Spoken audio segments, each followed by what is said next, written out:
Good morning, I'm Craig DeGrelli. It's Monday, November 11th, 2024, and these are your Unbiased Updates. President-elect Trump is hitting the ground running this week. Who he has tapped to be the new border czar and the other key positions getting filled fast. And the search for the dozens of monkeys that escaped from a South Carolina research facility. The number that are still on the loose this morning and where they might be. From the Straight Arrow News Studio, bringing the stories that matter to you from across the United States and around the world. These are today's Unbiased Updates. This morning, President-elect Donald Trump continues to work to fill appointments in his administration as President Joe Biden looks to engage in a peaceful transfer of power. It was announced over the weekend Biden and Trump will meet at the White House later this week. Officials saying the two will hold a meeting in the Oval Office on Wednesday morning. The meeting will be held 1 week after Trump won the presidential election. He furthered his lead over the weekend. The AP now projects him to win Arizona, making it a complete sweep of the 7 battleground states. As Donald Trump prepares for a second term, he announced real estate investor Steve Witkoff and former Georgia Senator Kelly Loeffler will co-chair his inauguration committee. The organization will plan events for Trump's swearing in as the 47th president on January 20th, 2025. And days after naming his campaign manager, Susie Wiles, as his White House chief of staff, Donald Trump has filled another role in his administration. Late Sunday night, selecting former ICE director Thomas Homan as the, quote, border czar. Homan will be in charge of the nation's border and maritime as well as aviation security. In addition, CNN reports Trump is preparing to offer New York Congresswoman Elise Stefanik the role of U.S. ambassador to the United Nations. Trump confirming he would not be inviting back former UN Ambassador Nikki Haley or his former Secretary of State Mike Pompeo to the incoming administration. The president-elect keeping busy, speaking to world leaders. Sources telling Reuters that included a recent conversation with Russian President Vladimir Putin. The source saying Trump told Putin not to escalate the war with Ukraine. Donald Trump spoke Wednesday with Ukrainian President Zelensky in a phone call, reportedly joined by Trump ally Tesla CEO Elon Musk. Musk was also seen over the weekend joining the president-elect and Trump's granddaughter at Trump International Golf Club in West Palm Beach. It was not clear if this was the first time the president-elect was golfing at his club since an assassination attempt on his life in September.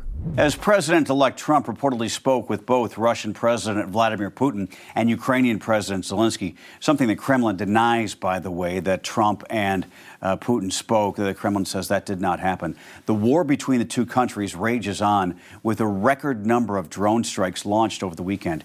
Ukraine launching its largest attack on Moscow since the start of the war, striking Russia's capital overnight Saturday into Sunday.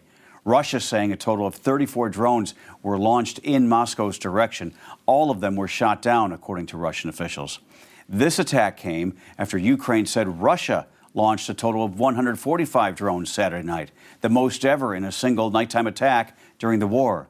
Ukraine saying its defenses shot down over 60 of the drones, with others leaving Ukrainian airspace. In the Middle East, Israeli strikes killed dozens of people in Lebanon and northern Gaza on Sunday. Lebanon's health ministry reports the offensive there left at least 23 people dead, including 7 children, in a village north of Beirut, away from the areas of the country where the Iran-backed militant group Hezbollah has a major presence. Israel did not issue an evacuation warning before the strike. However, Israel's military said it hit a Hezbollah site used to store weapons, and the strike is under review. The strike in northern Gaza was on a home that was sheltering displaced people, according to a hospital official in the territory. At least 17 were killed.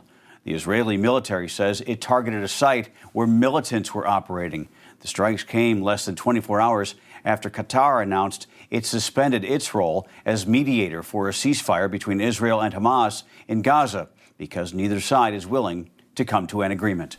Back here in the U.S., one person is dead and 16 others injured after a shooting at Tuskegee University in Alabama early Sunday morning. Authorities say the suspect, identified as 25-year-old Jaquez Myrick, has been charged with 1 federal count of possession of a machine gun. They say Myrick was found leaving the scene of the shooting, which occurred during a homecoming week celebration at the school. Investigators say he had a handgun with a machine gun conversion device. The person who was killed was an 18-year-old. The school is saying the victim was, quote, a non-university individual.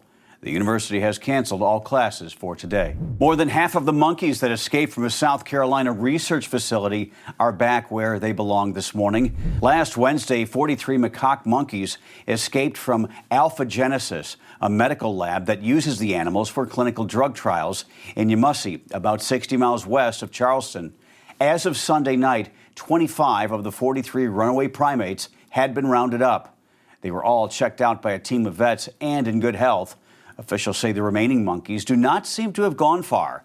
They say a significant number of them are still near the facility, eating food left out for them and interacting with other monkeys still inside the facility. Trappers have not yet been able to corral them. Finally, this morning, on this Veterans Day, we honor our nation's military members who fought for our freedom. Americans from coast to coast will come together. That includes the president and vice president. For the first time since Election Day, President Biden and Vice President Harris will make a public appearance together, attending a Veterans Day ceremony at Arlington National Cemetery. The White House saying the two will participate in a wreath-laying ceremony at the Tomb of the Unknown Soldier. First Lady Jill Biden and Harris's husband Doug Emhoff will also be in attendance. The president will deliver remarks at the cemetery's amphitheater. Last week, the president issued a proclamation for Veterans Day, saying in part, each one of our nation's veterans is a link in a chain of honor that stretches back to our founding fathers, bound by a sacred oath to support and defend the United States of America. Throughout history, whenever and wherever the forces of darkness have sought to extinguish the flame of freedom, America's veterans have been fighting to keep it burning bright.